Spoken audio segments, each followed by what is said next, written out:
En el programa de hoy, en Estados Unidos, sospechoso admite asesinato de obispo, 35 años de cárcel pide fiscal. Obispo de Nicaragua responde a insultos del dictador Ortega, lo llama corrupto y criminal. Desde Colombia, un año de la despenalización del aborto en el país, la Iglesia y los pro vida confían en que pronto habrá un cambio. Vaticano confirma restricciones para la misa tradicional en latín. Consejo de Santa Teresita para la santidad de los sacerdotes, en nuestro especial por los 150 años de la joven santa doctora de la Iglesia. Hola Natalie, un gusto estar contigo. Un gusto estar contigo, Eddie, con nuestros televidentes de nuestros estudios en Lima, Perú. Gracias por acompañarnos en EWTN Noticias. Soy Eddie Rodríguez Morel. Yo soy Natalie Paredes.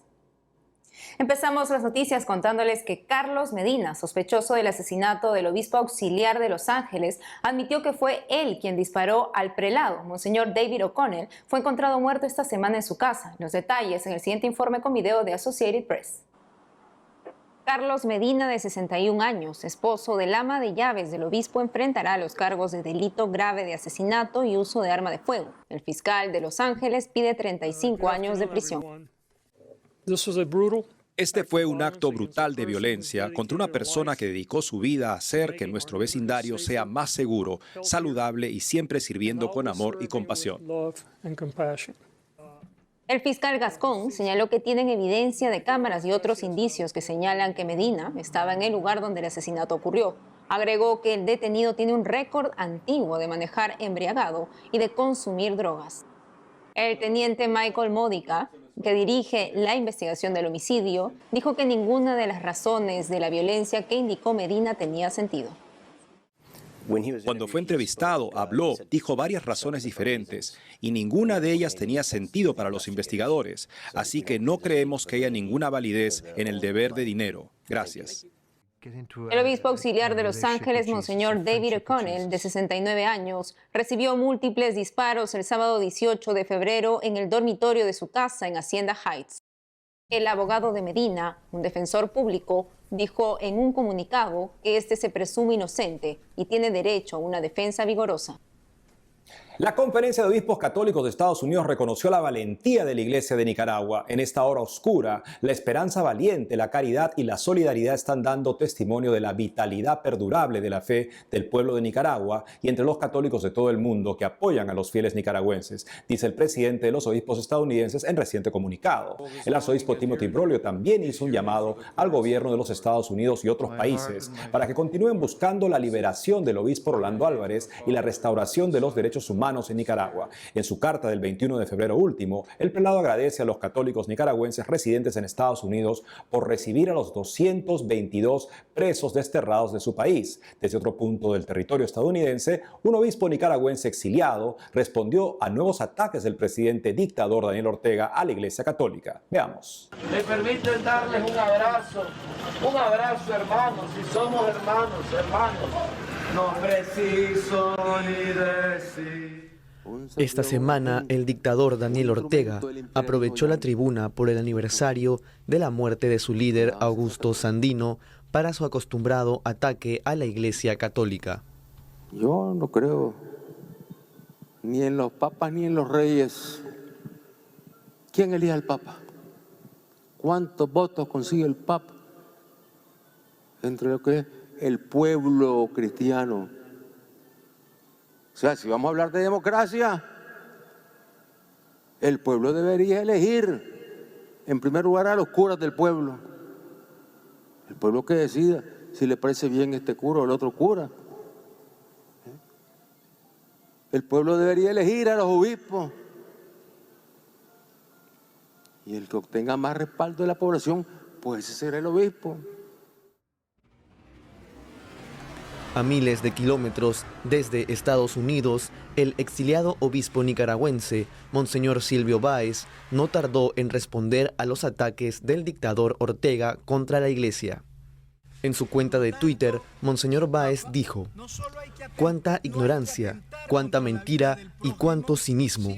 Un dictador dando lecciones de democracia, alguien que ejerce en forma ilegítima el poder, criticando la autoridad que Jesús otorgó a su iglesia, un ateo, corrupto y criminal, confesándose inspirado por Cristo. El dictador Daniel Ortega mantiene en la cárcel de torturas La Modelo al obispo de Matagalpa, Monseñor Rolando Álvarez, desde el pasado 9 de febrero. Lo condenó a 26 años de cárcel porque rechazó el destierro. Me permiten darles un abrazo hermanos, si somos hermanos, no preciso ni decir. Y ahora las noticias de la Iglesia en Colombia. A un año de que los políticos decretaran que bajo determinadas circunstancias abortar no es delito en ese país, la Iglesia y los grupos pro vida se pronuncian. Sobre esto y más nos informa nuestra corresponsal Lida Lozada. Aquí, en la sede de la Conferencia Episcopal de Colombia en la ciudad de Bogotá, desde donde les informo que este martes 21 de febrero, al cumplirse un año de haber sido emitida la sentencia de la Corte Constitucional a través de la cual se despenalizó el aborto en nuestro país hasta la semana 24 de gestación, varios sectores se han pronunciado rechazando una vez más esta decisión y desde plataformas ciudadanas como Unidos por la Vida han dicho que confían en que pronto habrá un cambio al respecto. El Congreso de Colombia persistentemente ha negado esta posibilidad de generar una ley que legalice el aborto. No es un derecho tampoco, la Corte no crea derechos, y aunque insistan machaconamente en una rectora y en una narrativa, en una relatoría que busca generar esta percepción, la verdad es que la vida es el derecho. El aborto nunca será ningún derecho, ni aquí ni en el mundo entero.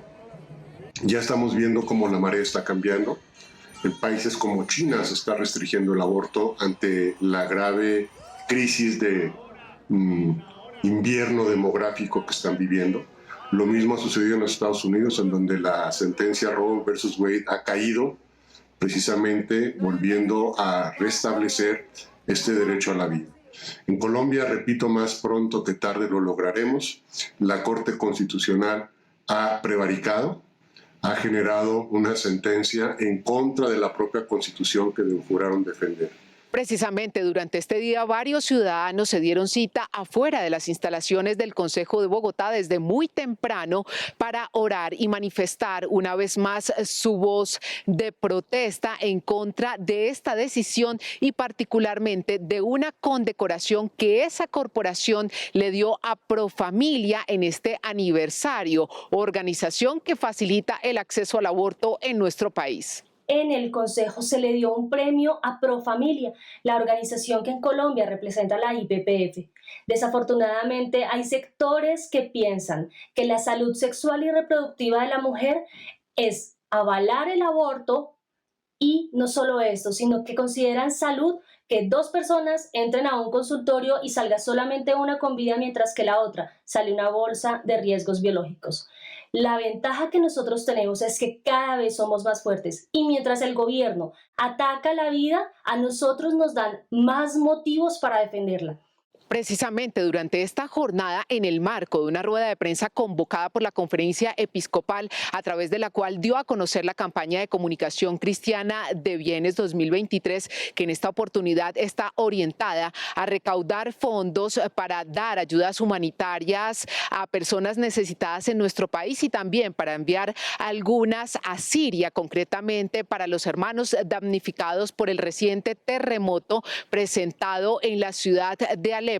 El presidente de la Comisión Episcopal de Pastoral Social dijo que aunque en nuestro país hay mucha sensibilidad frente a ciertos temas que afectan la vida, se nota cierta deshumanización en temas relacionados con el aborto. Nos entristece que este tipo de cosas se den en el país, no nos dejan avanzar hacia un humanismo en el cual todos podemos estar unidos. Y es necesario que fortalezcamos todos el compromiso de defender la vida humana de todos los seres humanos en todos los contextos y desde el principio hasta el final. Ante esta situación, grupos de católicos en nuestro país, como los del Comité Organizador del Santo Rosario para Hombres, se han unido a una convocatoria especial para una movilización que prevén realizar este fin de semana aquí en Bogotá. El día de hoy queremos hacerles dos invitaciones muy especiales en favor de la vida y la fe aquí en Colombia. La primera actividad será este domingo 26 de febrero, 10 de la mañana, frente al Parque Nacional. Esa será la gran marcha por la vida en defensa de los no nacidos. Y la siguiente actividad será el 4 de marzo, 2 p.m., el Santo Rosario de Hombres, como de costumbre, frente a la Catedral Primada de Colombia. Acompáñenos, búsquenos en redes. El Santo Rosario de Hombres en Colombia tendrá varias ciudades, como siempre se unen.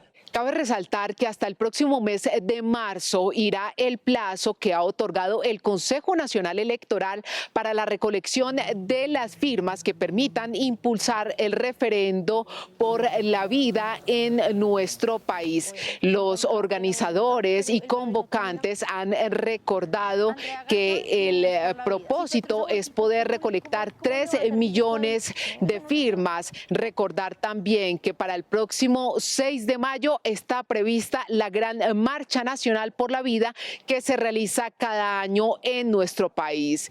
Desde Colombia, Lida Lozada, EWTN Noticias. Pasamos a noticias de Roma. El Vaticano confirmó esta semana algunas restricciones para la celebración de la Santa Misa en latín. ¿De qué se trata todo esto? Bárbara Socorro de EWTN Noticias nos explica.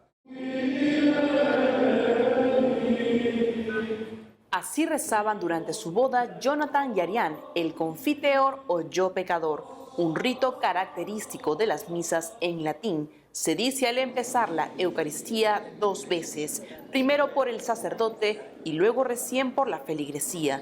Desde su casamiento en el 2019 a la fecha, nuevas disposiciones han sido establecidas para la misa tradicional en latín.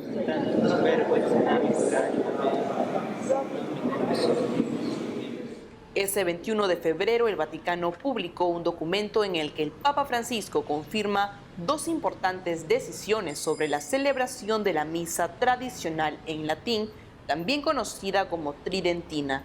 ¿De dónde parte esta resolución?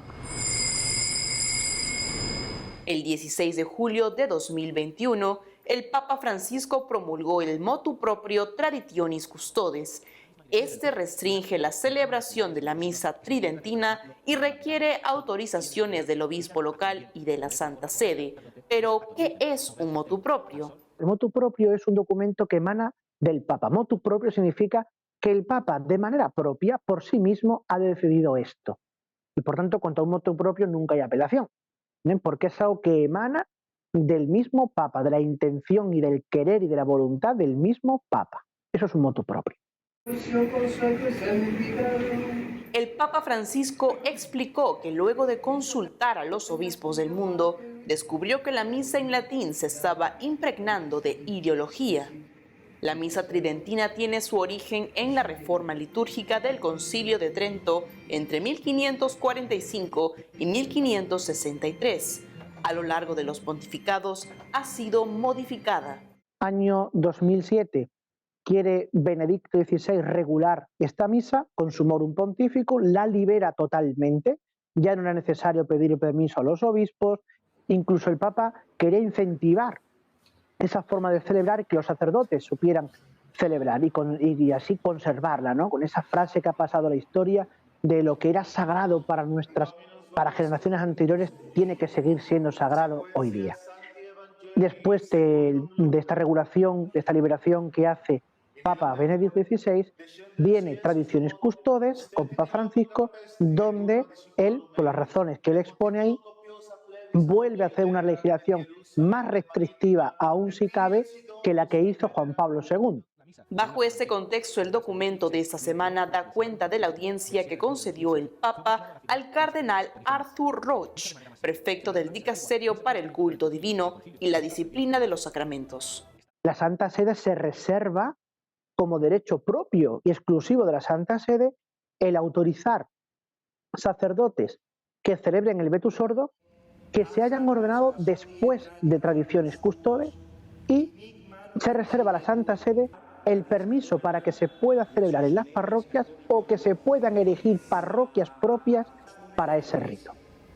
Eso, al reservárselo a la Santa Sede, se está cayendo en una centralización del rito romano solo en la Santa Sede por encima de la autoridad de los obispos. ¿Y cómo deberá tomar el clero y la feligresía la decisión del Papa Francisco? Frente a todo lo que se está oyendo y lo que estamos viendo, lo primero que hay que tener es paz, ¿eh? Los tiempos no son nuestros, los tiempos son de Dios. Recordad siempre esa frase de Benedicto XVI: lo que era sagrado para otras generaciones tiene que seguir siendo sagrado para nosotros. Y por tanto, como recientemente ha dicho el obispo Schneider, la tradición, la misa tradicional, vencerá y se abrirá paso por su sola fuerza. Finalmente, el experto en liturgia pidió confiar en Dios y seguir las normas de la Iglesia Católica. Hacemos una pausa y al volver, consejos de Santa Teresita para la santidad de los sacerdotes en nuestro especial por los 150 años de la joven santa doctora de la Iglesia. Además, hoy es la fiesta de San Policarpo, mártir y discípulo del apóstol San Juan. Le contamos su vida. Regresamos con más noticias con Enfoque Católico.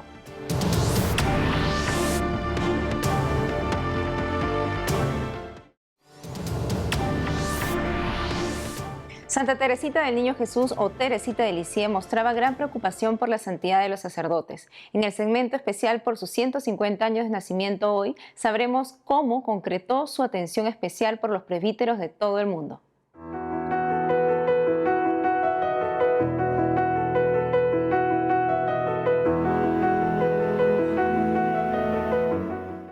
Me acompaña el padre Pedro Hidalgo. El padre Hidalgo es rector de la Facultad de Teología Pontificia y Civil de Lima, en Perú, y estudioso de la vida de Santa Teresita de Lisieux. Padre Pedro Hidalgo, un gusto tenerlo con nosotros en el programa. ¿Por qué Santa Teresita sentía tanto aprecio por los sacerdotes? Un gusto para mí estar con ustedes. El amor de Santa Teresita por los sacerdotes, en el fondo, es una concretización de su amor por Jesús. Teresita siente un gran amor ciertamente por Jesús, siente un amor por el Padre Celestial, el Espíritu le concede este don.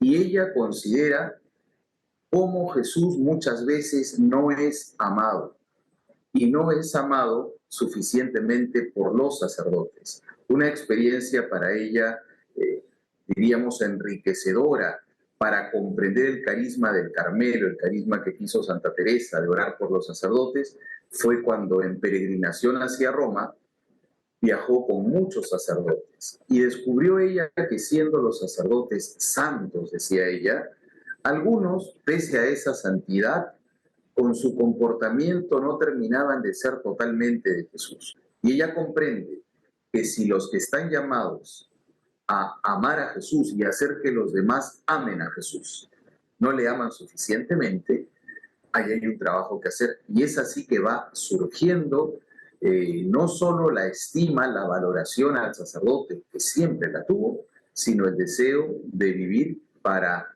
interceder, para orar por los sacerdotes. Santa Teresita tuvo dos amigos sacerdotes por los que ofrecía sus oraciones y sacrificios. ¿Quiénes eran?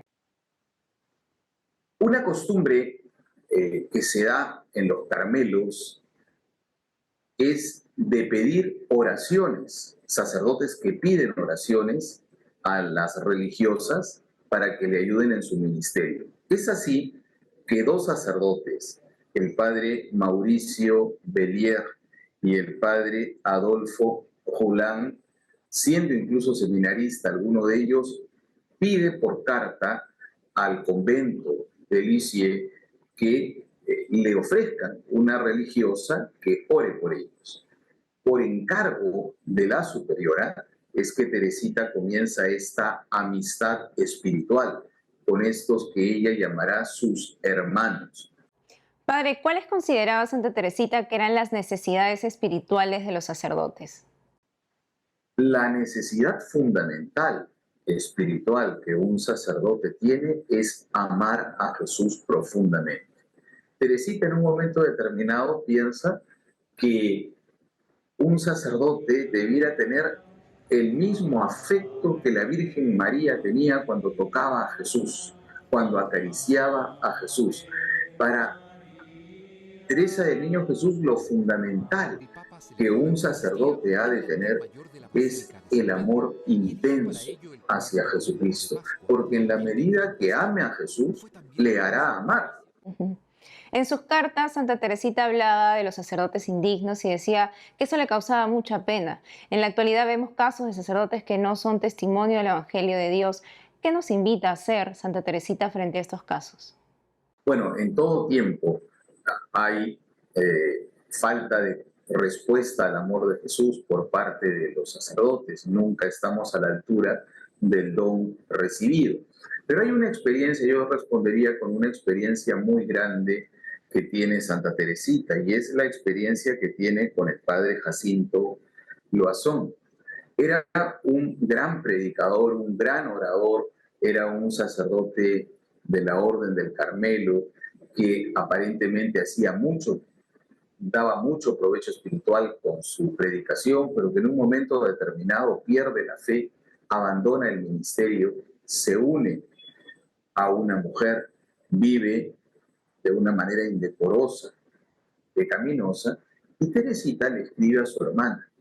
Y le escribe a su hermana señalando que evidentemente, por lo que se ve exteriormente, este sacerdote es culpable de lo que está viviendo, es responsable y culpable de una situación pecaminosa, pero que aún en ese caso hay que orar por este sacerdote. Y esa sería la actitud, siempre orar, los cristianos unos por otros, pero orar sobre todo por los sacerdotes para que podamos estar a la altura del ministerio y del encargo que Jesús nos ha dado para llevar las personas al encuentro con él. Así es, Padre, un llamado a seguir rezando por los sacerdotes. Padre Pedro Hidalgo, gracias por su presencia en el programa. Muchas gracias a ustedes.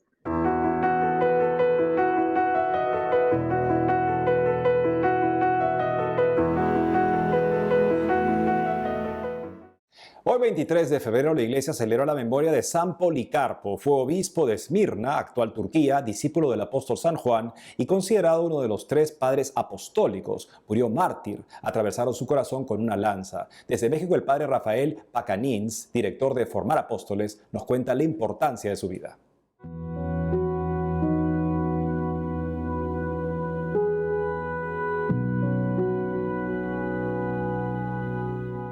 Hoy, 23 de febrero, celebramos a San Policarpo de Esmirna.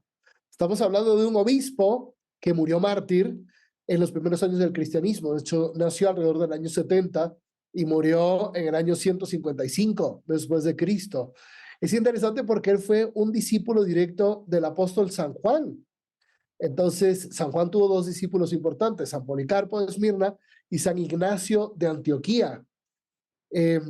Entonces es uno de los que reciben la tradición de los primeros apóstoles y las transmite a la siguiente generación. De hecho, San Ireneo de León fue discípulo de San Policarpo. Entonces vamos viendo cómo la tradición se va dando y por qué la Iglesia Católica valora tanto la tradición. Él fue obispo de esta ciudad que se llama Esmirna, que quedaba al norte de Éfeso. Éfeso era la gran capital del cristianismo en todo lo que era Asia Menor. Estamos hablando hoy del país de Turquía. Éfeso es donde estaba San Juan Evangelista como obispo, y entonces tuvo este discípulo que lo mandó al norte, a la ciudad de Esmirna, para que fuera obispo. Muchos de los primeros padres de la iglesia registran la relación entre San Policarpo y San Juan, como San Ireneo, Tertuliano, San Jerónimo. Y bueno, él se fue a ser obispo, a presidir la iglesia de Esmirna, que también es mencionada como una de las 7 iglesias del Apocalipsis, segunda en importancia después de Éfeso. Yo creo que de San Policarpo podemos rescatar primero la virtud del amor a la tradición. Imagínate poder ser discípulo de San Juan Evangelista. Eso fue una gracia muy grande. De hecho, cuando él fue a Roma, todo el mundo quería hablar con él. Incluso había un hereje que se llamaba Marción, que quiso hablar con él para que avalara su doctrina y no le avaló nada. Pero él está tan en contacto con la tradición, con los apóstoles, con los padres de la iglesia, que él fue uno de los más importantes. Eso creo que lo tenemos que rescatar. Y luego, por supuesto, la virtud de la fidelidad hasta el martirio, que es una situación que todos estamos viviendo en el mundo actual. No es un martirio que nos ponen en la hoguera y nos atraviesan con una lanza, pero como si fuera. Nos critican, nos cancelan, toda la cultura woke y la posmodernidad que está acechándonos, está detrás de nosotros, por defender la verdad, el evangelio, la dignidad humana. San Policarpo puede interceder por nosotros para ser fieles hasta el martirio.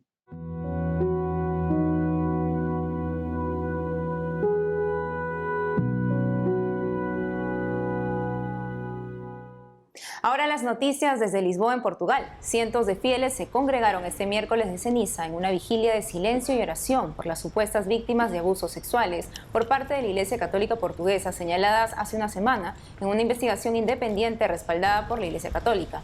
La vigilia se realizó frente al monasterio de los Jerónimos para reconocer el dolor de las víctimas, mostrar solidaridad y pedir perdón como parte de la comunidad católica colectiva. La Iglesia en Portugal y una comisión independiente validaron al menos 512 testimonios de presuntas víctimas. Ahora veamos cómo se vivió el inicio de la Cuaresma en las misas de miércoles de ceniza en América. Así nos despedimos. Hasta mañana, amigos.